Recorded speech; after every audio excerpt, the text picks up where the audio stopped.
Hello and welcome back to another episode of Girls in the Grandstand. We are back after the summer break and we were straight back into a race, which probably wasn't the best race to come back to because nothing much happened. But I'm back with Rachel and Rebecca this week. So, girls, how did you find that race?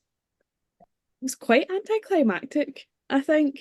It had good moments, but a lot of the time just felt quite bland.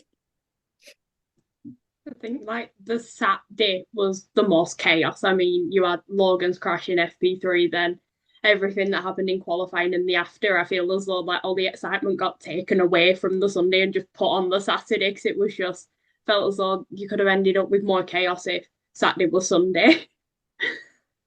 Yeah, I feel like the qualifying and then obviously what happened with Logan at free practice, it's like everything happened on Saturday. So I was expecting like a very exciting race, like safety car, yellow flags, red flags, maybe, but like we had none of that, and it just kind of felt like boring race. It just felt like it was there and nothing really happened. I didn't really pay too much attention to it.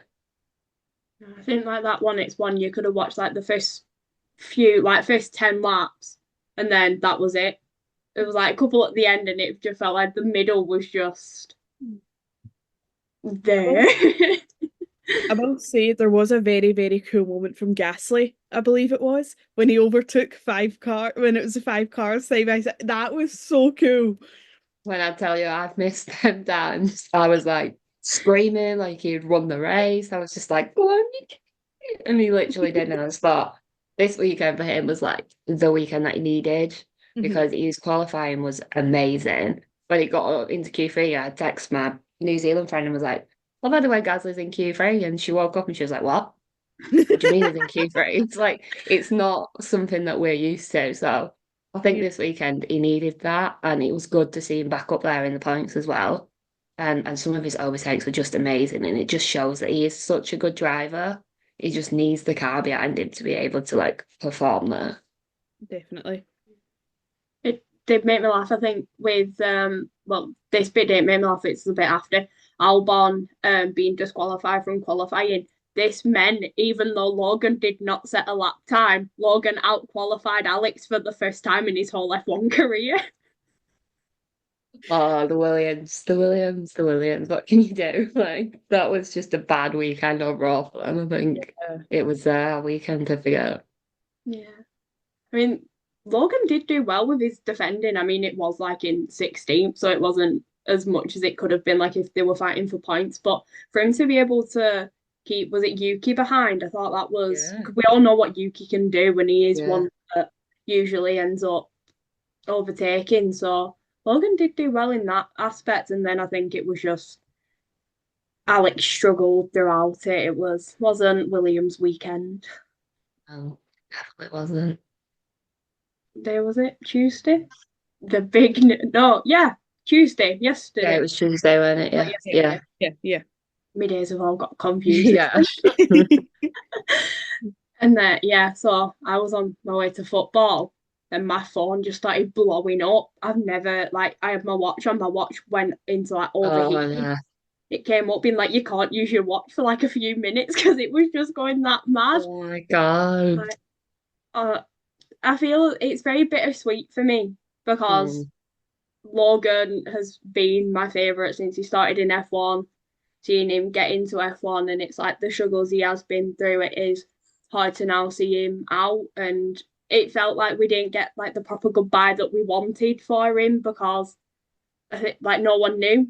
There were rumours that this could have been his last race, but I think every week has there's been a rumour that this is Logan's last race, but it's just never come about. So for it to actually now be real of the Dutch Grand Prix was his final laps in the Williams in an F1 car is heartbreaking. And I don't know if Williams have gone about it in the right way with, again, all of the rumours that have come out where it hasn't been the best season for Logan. We had Australia where he had his car taken off him. And then it's just, there's been a bit of unrest between him and James Fowles and just one of them. But yeah, it is. It's gutting to see him go, but I've got my dream of Franco Colapinto in It F1. It's happened. is, I feel it's like this season. crazy. Like, you don't think that your favorite driver is going to be replaced by your other favorite driver. It's just like, what's going on there? Yeah, I feel like they've cushioned the blow massively. It's like I'm there gutted or Logan's not there, but Franco! Yeah, it's like a whole wave of emotions that are going on. Yeah, you don't know how to react or how to feel. It's like No, 1 minute you're there looking at a picture of Logan being like, oh yeah, he's been kicked out, but then you've got Franco posting like he's never been happier, and you're just like, I don't know what to do. it's crazy. It definitely is crazy. I do feel for Logan. Like I think he knew his time was coming. Um, but obviously it's hard when he doesn't know what race it ended, and like other drivers couldn't say bye to him, fans couldn't say bye to him because they didn't know when his last race was going to be. There was no time limit on it. So I think that's the sad part that I don't like is that the fans and obviously the other drivers haven't had time to say goodbye to him. Whether he turns up this weekend is in the back just watching, who knows? But if I was him, I'd be going back home to America, enjoying the sunshine for a while. Yeah, I think a break is what he needs with how chaotic I think is the best word to describe the season for him. So it's like with how mad it has been for him, I do think a step away from Williams will be good for him. I mean, like they said in their statement, that he'll always be part of the Williams family, but I feel as though like for Logan in like his best interest is to take a step back, remove himself from the situation and Williams and just take time to get his confidence back. So I feel as though this is going to be like a massive hit for him, and hopefully we see him announced in IndyCar soon. But I don't think we'll be seeing Logan as a reserve driver for Williams. I think No. that'd be too hard for him to do next season. Yeah, to have to sit in the background and watch someone else drive the car that you drove, like it would be a bit weird. So I totally see him. Like I didn't really get the statement of always still be part of the Williams family. It feels a bit like Red Bull when they had Gasly and Albon, and they were just like, oh, they're still part of the Red Bull family. But now they've both separated from that. They're both doing excellent jobs without them. So I think Logan needs to either speak to Alex behind the scenes, text him, ring him, whatever, and say, do I stay with the Williams team or do I back away fully? And I'm sure Alex will be there to help him. Like, he couldn't have a better teammate to help him through this. Yeah, definitely. I think what we might see with Logan is what happened with Mick when Mick got obviously sacked, although that was the end of the season he got sacked. I think what he will do is he'll take a step back for a year or so, maybe try a couple different types of racing, and then maybe we will see him come back as a reserve for another team at a different point, like we have also seen Mick with the move from Haas to Mercedes and Alpine as well, because the hypercar, I think it is. Yeah. He's in the hypercar for them this weekend, I think. If I'm right, if I'm correct. I think he's Yeah. this weekend. So yeah, it just depends, doesn't it, like what he wants to do. But for now, I think he needs to take a little break away and sit down with his family, his friends, and decide what to do from there. But hopefully he is announcing IndyCar because I think he'd do great there. Yeah. And I've watched it now and again, but I've never like fully sat down and watched the race. But it's one that I think I want to get into. It is really good. I will highly recommend it. I do love it personally. Because there was very strong rumours that while Liam was obviously not driving this year, that he would have gone to IndyCar. Mm. But obviously that didn't happen. He's been a reserve driver for a year now. But if he would have gone there, I probably would have gone and watched him. Like every other series I've watched, like when you've got your favourite driver, you will go and watch them where they are That performing. that's what I did with IndyCar because I really loved Marcus. Marcus Armstrong, he was in F2. He left literally the year before I was going to go to a race, and I was raging because Oh no. Clem left the year I was there, but Marcus left the year before, and I was raging because I wanted to see both of them racing.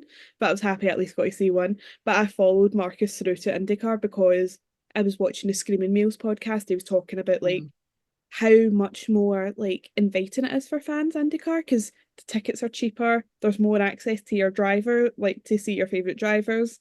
Like it's not so much a paywall is what we do tend to see with Formula One.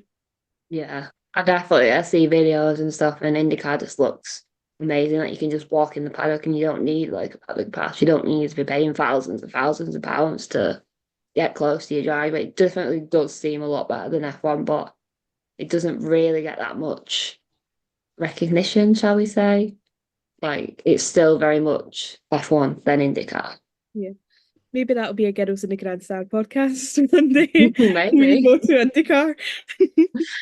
I'll never It's say also, never. I think it's also similar with the ELMS that Arthur Leclerc and Clem are now in. I think I put it in the group the other week. It's like them tickets are like €16 for grid walk, paddock pass, and everything. And it's like the whole weekend. And you're just there, and like Arthur Leclerc could just be stood next to you, and you're like, oh my God. Or like Clem, Yeah. it's mad because it's like F1 of like is the big one, but it's like to then find drivers and follow drivers in other Mm. categories. I think it's like it's a good one to be able to learn more about the sport in general. And it's like no matter where your driver goes, you're always going to follow them. So it is interesting to then be able to pick up on different aspects of the sport and just expand with it. Yeah, it's like when I watched Super Formula when Liam was in there. It's a crazy series. It's so good to watch, and everyone's like so close. But if he wouldn't have gone there, I probably wouldn't have heard about it or watched it. So I think it's definitely important for other drivers to like venture out if they can't get into F1, into other racing series because there's some like DTM Super Formula that I watched that I just absolutely loved and I remember looking for DTM and it was only like €10 to go and watch it. And it's like, you can't complain at a price like that when you're paying 500 plus for an F1 race. Yeah, definitely. I feel like that is something that Formula One is missing a mark on is accessibility. Because I know like certain drivers, like Lewis Hamilton for one, has came out about trying to make the sport more accessible, like that you are putting a paywall between fans and them, and a lot of them don't like it, which is understandable because I remember Rebecca will know about this as well at Silverstone. Sorry, Jen, I don't know if you've been to Silverstone. No, I've never been. So they do this thing on the Thursdays where they do like you can meet the drivers essentially, like they come out and they do like interviews to a crowd, but there's like a paywall gap there.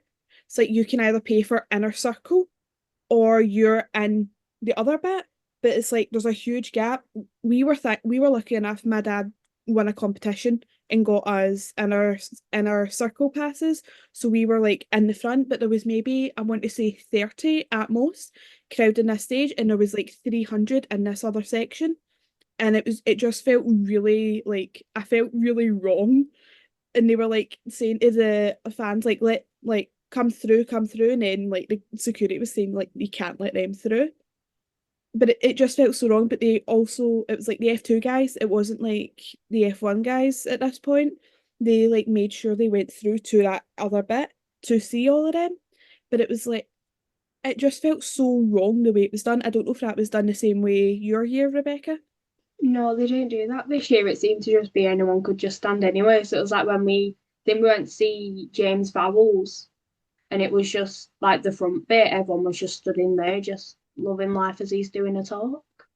So that's definitely changed, which I like, because I think it was such a train wreck the year they done that with us that they just decided to scrap it. But it just felt so unfair that like there was a Yeah. pay gap for no reason. It's like that doesn't need to be. I could understand why it was there because it was there for the concert later that night, but they didn't need it set up at that point. Like that just felt weird.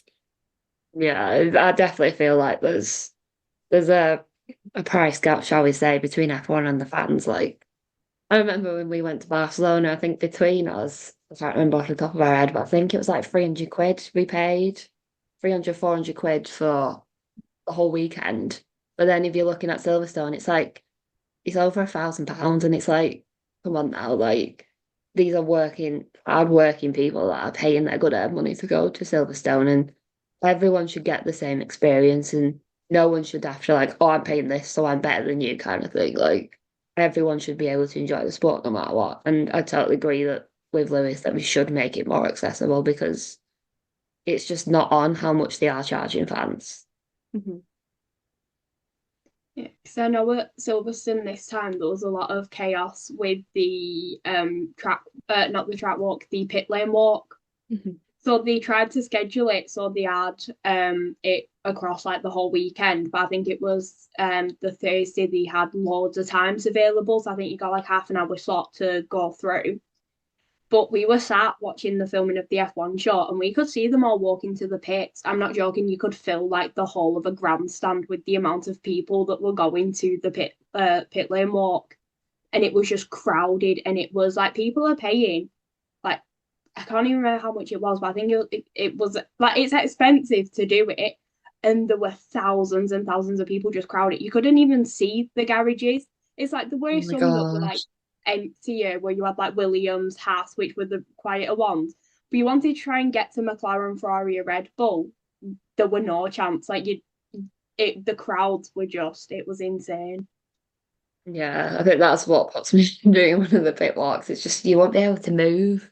And as much as like you want to see the drivers and you want to like get a picture or whatever, I just feel like sometimes it's not worth it because if you're that crowded, it's not going to be a nice experience. Hmm. Yeah, mad. F3 this weekend, so it's the last race of the season. I think there's about 8 drivers that could go on to win the championship, and it's just mad to think how close that is. Because it's like when you with F1, all we've ever had is like the huge gap between like Max and everyone else for like the past few years. It's like you look at F3 now, there's 8 drivers in which quite a few of them are rookies. I know David Lindblad's one of them. And it's like, can you imagine going into like the last race of the season? You sat there like, oh, I think for me, Luke Browning will win it. But then someone who's 8th, like Christian Mansell, could then go on to win the Yeah. championship. It is just crazy. Can I just ask, is Christian Mansell any relation? No, No. the amount of times my parents have asked me this, and I did Google it once, and it's stuck with me now. No, I don't think there is. I think Christian Mansell is Australian, I believe. Just Yeah, a I think very he's uncommon Australian. last. It's just a very uncommon last name. I was like, Yeah, there's no way it's there's 2 separate Mansell families in this book. Also, yeah, but I think F3 and F2 this weekend is probably going to bring more excitement than F1. Like it always brings more excitement, but I think with F3 being so close and it being the last race, it's just like anyone could win the championship. Rebecca, you'll be able to answer us. Who's the F3 guy that's just taking Franco's seat? Hmm. Ollie Goethe. I've Thank heard of you. him, but I've not like watched him Yeah. kind of thing. I'd never heard of him. I just seen it on my Instagram. I was like, Rebecca will know this. I I think if I'm right, he's part of the Red Bull family. I think if I'm correct, because they narrowed it down quite a lot. They've got Liam, Isaac, Oliver, and I'm pretty sure they've got someone else in F3 as well. I can't remember his name, but I think they Ovid. literally have like 4 now, and that's it. Yeah, they've got Ovid and did have Ollie in F3. But yeah, it's exciting for Ollie. Very exciting. I think he's been up there this season. I think he went the first 6 races, and I think he scored a point in every single one of them, and like that hadn't been done by any other driver on the grid because we all know the chaos of F3 Yeah. where you never have all of them finish, and if there isn't a crash in lap 1, then you're lucky that you've watched an like a random race that it never happened in. Yeah, I think he won the first time I went Silverstone. I think as we were walking in, they were announcing Ollie Goethe as the winner. So I was like, oh, that's quite amazing. So yeah, very excited for him. I think it will be a good step up. I just really hope that whether it's MP or another one of the Formula 2 teams do pick him up next season because I do feel as though he is one that people need to be keeping an eye on for maybe getting into F1 especially, but I do feel as though like the races that are left for him go out, show what he can do in F2 and hopefully cement his seat because I know that there is going to be a very big battle for them seats next season from the F3 drivers because they have all proven that they can do it and they are ready to start knocking on the door of them F2 teams and be like, I'm ready to sign my contract. I'm right here, I'm waiting. Well, that's it. It's like Oliver Franco, all we need to do is go out and perform, and who knows, they could get offered a seat. Like there's still a stake seat up for grabs. No one's took that yet. So anything could happen.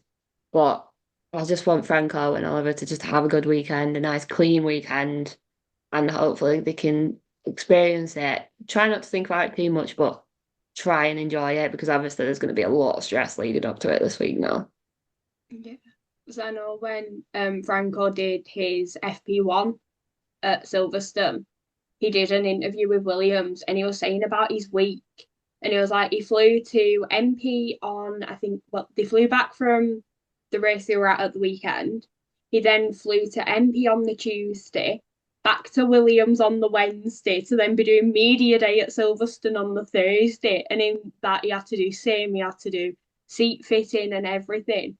It's like that, just that 1 week to do FP1 must have been chaotic. So it's like, I wonder what this week has been like for him, especially with the news only breaking on Tuesday.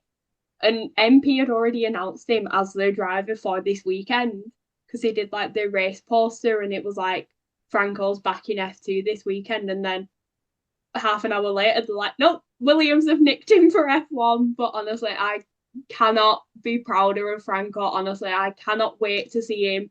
I saw what he could do in FP1, so it's like if he can do that again over the weekend, I cannot wait. And no matter what happens, I think I'll be there screaming for him, cheering him on from home. But it's like to just see him go from F2 to now F1, and it's a seat he deserves. And I think it's been over 20 years since they've had an Argentinian on the grid. So again, he's got like the whole of Argentina behind him, and everyone will just be cheering him on. And I don't think I'll stop smiling the whole weekend because it's just going to be such a good watch. And I think no matter where he comes, as long as he enjoys it, like you said, I think it will be the best weekend.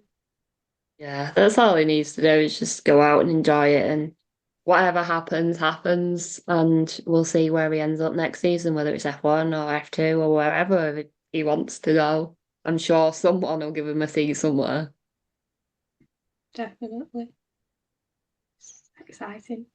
It is. I remember when Liam got announced for Danny last year, and I was just like, what? What's going on here? And then my New Zealand friend actually stayed up to watch the first race because it was like, I think it was like 4 a.m. her time. But apparently the whole of New Zealand were up watching because obviously it's a driver from their country and they haven't had one for a while. So, like you say, to have someone from Argentina, I can't imagine what that country is feeling like right now. It must be wild. Yeah, because I remember there was like a similar position with Felipe Drugovich, because I believe the last Brazilian driver might have been either I want to say maybe Senna. I don't know if Could have I'm right been, in saying that. The last one I personally remember anyway is Senna, and I remember there was like such a big thing about him filling in for Lance for what was potentially going to be a race or two, and then turned out just to be the one race. I remember that was like everybody was going mental for that. yeah, it's crazy. It's crazy when you think of your favorite drivers and then you think, oh, actually, they're from this country that doesn't get very much recognition in F1. Like, you've got your Dutch, you've got your English, you've got your French. Like, you don't really think of an Argentina on the grid line. So it must be so exciting for them. And I really hope they do enjoy it this weekend. And I feel like wherever he places on Sunday, there's going to be a party. Like, I, Yeah. ju- I just fact checked myself. There was one in 2020, Pietro Fittipaldi. oh, yeah. I wanted Okay. to, I wanted to fact check myself there because I felt like I was wrong, but we also have Piqué and another Fittipaldi. So I was completely off the mark with that one. It's fine. We've all been there. It's fine. But what was I going to say? Oh yeah, did anyone expect Charles to be on the podium this weekend? Because I did not think he was going to get up there, and I don't know how he got up there, to be honest. And it just kind of felt like it was like you blinked and he was there and he just never moved. It was just he appeared and he was like, "Hi, I'm third," and then it just happened. I don't know. Just planted himself there. It's just like random, like, what are you doing up here? You haven't been here in a while. What's going on? I will say watching that like battle with him and Oscar for P3 was quite cool. For the few laps they did battle, that was really funny just watching them. Yeah, I think the McLaren is just it's something else right now, and I have a feeling that McLaren are going to nick the constructors, considering Max is carrying the team on his back at the minute. He can't do everything by himself, so I feel like McLaren might just pinch it from him. Also, did you see that video of Alonso looking like on the ground, Oh yeah, he was looking proper up looking at at that McLaren, McLaren one. trying to work it out, and all the comments were basically saying even Alonso thinks this car's illegal. It's just, like, Oh, that was a 20-second gap to Max. Like, surely when I think of a 20-second gap, I think of Max being at the yeah. forefront. You never think of Max being 20 seconds behind someone. I don't know. It just feels like the Red Bull's like falling off massively, and like I generally don't think they're going to get it to the pace that it needs to be by the end of the season. And it just shows like Adrian Newey, when he goes next year, what is that Red Bull going to be? Like Yeah. no one knows what that Red Bull is going to be like next year now. Like Hmm. if it's already falling off now, what the hell is it going to be like next year? Yeah. No, because I think they're also looking at new engine suppliers because I think Honda is moving teams. Yeah, I'm pretty sure Honda are moving to Aston Martin next Yeah. year. Or the year after, because Yuki's probably going to leave VCAB to go there. He's part of the Honda driver thing, Majig, whatever it's called. Yeah. I wonder what that's going to be like then. Or like, are we going to see Aston Martin get a championship with the Honda? Imagine. That'd be really funny. Like just Alonso or even Lance getting that championship would be hysterical. Lance Stroll, champion of the world. It just doesn't It sound does no, But it right. doesn't sound right. that sounds like a fever dream. Yeah, that doesn't sound real at all. It's like there's meant to be a lot of unrest at Red Bull between everyone, like mechanics, drivers, and everything. So I feel as though that's playing its part, like taking its toll on the performances over the weekend.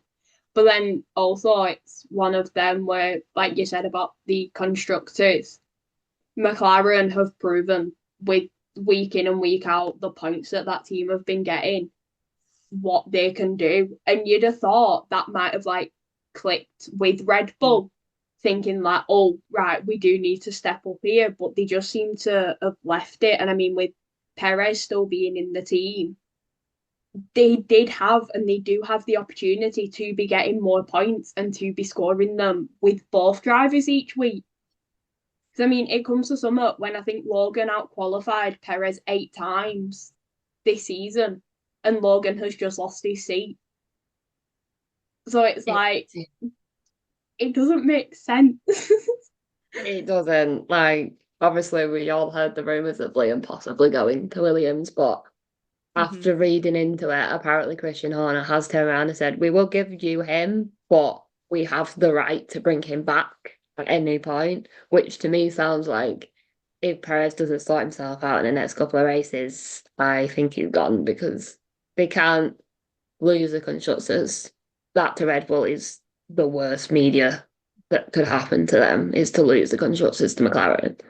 And I think either he needs to sort himself out or Danny's going to be straight in that seat, and then Liam's going to be in the VCAP seat, and then Paris is going to be out. So I think McLaren winning this weekend has made Red Bull think, okay, maybe we need to change the driver scenario, and maybe that's why Liam's not gone because there's also apparently on Sky Germany said they could give him to Williams, but only for 4 races. So does that mean that Red Bull are giving Perez 4 races to prove himself, and if he doesn't prove himself, he's out? Mhm. Which it's wild, but to me, he should have been gone before the summer break. Mhm. Yeah. They've Just put too much pressure on themselves now, haven't they? Just to be able to try and get to the point that they need to be. But I mean, I wouldn't be mad at a McLaren constructor. It's like that. I Oh, think that'll throw next season into pure chaos with what could potentially happen, and I feel as though that will get us all excited as to we know what McLaren can do this season. What is that car going to be like next season? And yeah. could we be seeing like a championship for Orlando next season, because I know he's still within the chance of this season. But it's one of them. Max is still getting the points. Like, yes, Yeah. Lando's winning, but it's like Max has still got the gap, and it just doesn't seem to be. It's got smaller, but he's still picking up the points. It's like it could get spicy next season. I think we will be seeing silly season next season. Like, I think we are going to see musical chairs because we still don't know who's getting this Mercedes seat. I think it's going to be Kimmy. I think them putting him in free practice this weekend is saying, look, here he is. Like, see I, how well he does in free practice. And then, yeah. As much as I love Kimmy and I would love to see him, I think that is such a daunting thing to throw someone into the deep end with because obviously we've seen other teams do rookies in big seats. We've seen it with Pierre and we've seen it with Albon. yeah. I don't want to see it happen again. And I'm really scared that's what that's going to be. Like, see, what I thought originally was going to happen is Carlos would have got the Mm. McLaren seat, sorry, because we're talking about McLaren there. Mercedes seat and Kimmy gets the Williams seat. That's how I could have seen that panning out. And now then it obviously came out that Carlos was getting the Williams seat, and I'm just like, this is an interesting thing. What does this mean? I feel as though like Kimmy to Williams, I think that would have been one that would have caused chaos because Williams have tried to stop the like I think it's like the hand me downs of Mercedes because they wanted to have like their own drivers academy. Yeah. So I feel as though like there were big rumours that Kimmy would be the one to replace Logan, like give him the 9 races, and then he would have got the Mercedes seat for next season. But I feel as though I don't think, even though James Vowles, I don't think he's making the best decisions at the moment. I still feel as though to protect the Williams seat with a Williams driver in the terms of Franco, I do feel as though that is like the way to go because then they're still keeping their academy and they're still pushing that rather than taking a Mercedes driver to then give them back. So it, I think with Antonelli as well, he skipped F3, didn't he? He went straight from F4 to 2. Yeah. Yeah. And that jump seems to have been quite a big one for him. And he does seem to, he's not struggled, but he's not been where I think everyone expected him to be. I think Yeah. it's one win this. Did he? Yeah, one or two. Did he do the double at Silverstone? I think it was. Yeah, he did. Yeah, so it's two wins, sprint and feature. He has been picking up points, but I don't think he's been battling where he's expected to be in contention for that seat. But if they throw him in and he does well next season, then like fair play to Kimi Antonelli because he is a very promising driver. But I feel as though another season in F2 and then the F1 seat would be more beneficial to him because I think he even said in an interview that he's still making mistakes in F2 that could cost a lot in F1. So being Yeah, interesting. it's hard, isn't it? Because it's obviously like we've all seen how rookies have been treated, like Pierre, Albon, Logan. Like we could talk about them for hours and hours. So I definitely agree that I think it's maybe a little bit too soon for Kimi, and if they do put him in, and they end up replacing him at some point, that's not Kimi's fault. That's Mercedes and Toto for putting someone in that young. Like he's only just turned 18. I feel like that is just too young to put a driver in F1. It's just, I think he's good enough, but I just don't think it's the right time. Yeah, I think he does need to mature a bit more, I think, as a driver. Like, obviously, what you were saying, Rebecca, about him saying he's making mistakes. Like, I think what we want to avoid is the situation that we've seen with Logan and that we've seen with a lot of other F2 guys coming up, especially like the fact of coming up too soon.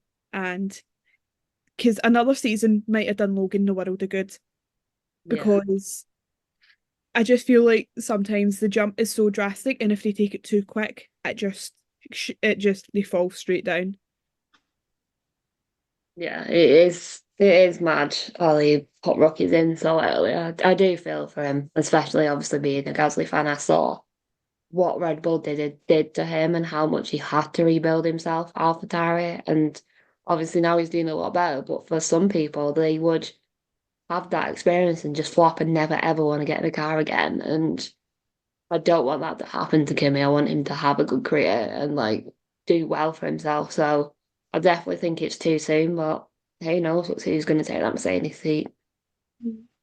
Because I know Ollie's done 2 seasons in F2 to then get the F1 seat because he was like a few points off rookie of the season with the battle between him and Victor Martins. So I feel as though Haas and Ferrari have both done that really well in the fact that they've given him they give him his F3 2 seasons in F2, and now he's like he did the race in the Ferrari, and they know what he's like, so he has got that seat. And it's similar with like Oscar because he had the Yeah. year out, which was it like basically his work experience, I think everyone called it. So I like that was perfect for him. And as you said, Logan just went straight from an F2 car into testing an F1 car, and then it was the season. Like, there you go, just get in here and drive sort of thing. Yeah. So I do feel as though like they do need to look at how it can affect the driver moving them up too quick. And as you said, like Gasly is a key example of that. Yeah, but I guess we'll see. There's still a few seats available. Mercedes, you've got Steg. Who knows what's going on at Red Bull at Big Hab? Anything could happen in the next couple of races there. I feel like that's the team to watch at the minute. And yeah, I guess we'll see what happens in Monza. We hope that Logan and not Logan. Why am I saying Logan? Logan's not even there anymore. I'm confused. Franco has a good first race weekend this weekend. We will be watching out for him. I definitely will. And when I'm paying attention to Pierre, I'll be checking where Franco is as well. Hopefully, he has a good qualifying. I don't know if he's going to get out Q1. I don't want to set my hopes too high, but if he does, that would be a great setting stone for him. Could you imagine he goes out and gets Paul? Yeah, just stands there like, I did that. Next thing you know, you've got James Bell slowly walking to Ferrari, just like knocking on Carlos's door saying, Carlos, I made a mistake. Sorry, you don't have to see it anymore. Go to Mercedes instead. Yeah. Jen, what are you thinking of Jack Doohan for next season? Because that has been I'm announced so now. excited, like so excited. I text Esther as soon as I knew because I text her everything. Like she wakes up to like 50 million messages every day. So she's used to it at this point. But I texted her straight away and I said, "We've got our team back." Like I know that sounds horrible, but I've very much been a Gasly fan, and that's it for me. I'm not an Ocon fan. I never will be an Ocon fan. Like it's not for me. Sorry to any Ocon fans, but I don't like him. So I think the pairing of Gasly and Jack is going to be unbelievable because he is very, very good at looking after rookies. We saw what he was like with UK, how he took him under his wing and looked after him for the couple of years that he was with him. So I feel like I'm excited to see Jack in the car and see what he can do because he's obviously been out for a while now. So I'm excited for him to come. I'm excited to see what he does. I'm just excited for the team. Like it feels like a fresh start. It feels like we could have two Australians and one Kiwi on the grid next year. Like, and Australia's the opening race. Like, it could be so exciting next season. But I think I'm very happy for Jack. He does deserve this. He's worked very hard behind the scenes to get this opportunity. And I definitely think him and Pierre are going to work very well together, but also bring a lot of chaos to the team. It'll be definitely one of the most entertaining teams to watch, I think. Yeah, it's going to be wild, but I'm excited. I'm excited to see what he does, and it'll be nice for him to have that final seat now. He's been working hard on the sim and stuff, and being that reserve driver, it's paid off, and hopefully he'll have Liam on the grid with him next season, so he's got a little friend with him as well. So that'll be nice for him. So we'll just have to wait and see what happens there. Someone said, I meant to say, send us through, Jen. Someone said, do you think Liam will pick 95 to be his racing number, like Lightning McQueen? Swear to God, if he does, I'm done. Like, Because I I think his think. racing number is taken just now, so I think that'd be really funny. He picks He probably would 95. as well, though. That's the thing. Like his obsession with like the Queen, I think like it's a bit too much. It's so funny. Like, I love the TikToks of like him going around the radiator springs. Like a child, I swear to God. But no, if he chooses 95, he chooses 95. I've got a He shirt upstairs that says Liam Lawson 40, so he better stick to 40. I swear to God. he will have some dedication to Lightning McQueen on his Oh, helmet. well. And if he Yeah. doesn't, I think like that would just break every Liam Lawson fan. Like, if he doesn't have, even if it's a lightning bolt or a little Lightning McQueen or just the number, anything, it doesn't have to be big, but he has to have something Lightning McQueen on his helmet. Like it Yeah, has to I'll have happen. like a special helmet for one weekend. Just Yeah. full Lightning McQueen helmet. He It just probably would says do that. it just says "Ka-chow" on the bottom. Yeah. Yeah, Do you know? he probably would do that. I also just found out he's like the same age as me. Like we were both born in 2002. I did not know that until like very recently. Yeah, he's only a little baby. Bless him. He's only a little one. But no. But we'll see what happens with Liam. I do hope he gets a seat because he's deserved one for a long time. Definitely. And I'd like to see him in F1 now. I've had He def enough of the early mornings, he late definitely nights. I think he definitely did prove himself when he filled in for Dan. Yeah. Like he definitely proved that he is worthy of one of those seats. He does deserve Yeah. it. And I just want to know if he'll do a Lightning McQueen helmet. So please, if anyone from Red Bull or RB or whoever, whichever team he wants to go to, please sign him so we can see this helmet. Yeah, we want to see this Lightning Please. McQueen helmet now. That's it. And if he And doesn't want to design it, then we are more than happy to. Yeah. yeah, Rebecca's I'll a get great Liam on it. It's artist. fine. I will I'll get Liam design a to do little graphic design lightning. for him. I will design a little Lightning McQueen for his helmet. Yeah.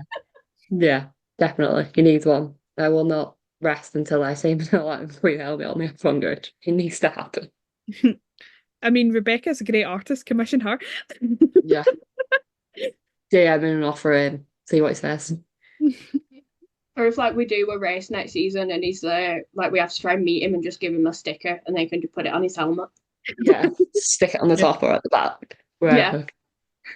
Or like give it to one of the mechanics and like like when like they tap the helmet before a race, he just has it secretly Slap on his it on. hand and just taps it on it. Yeah.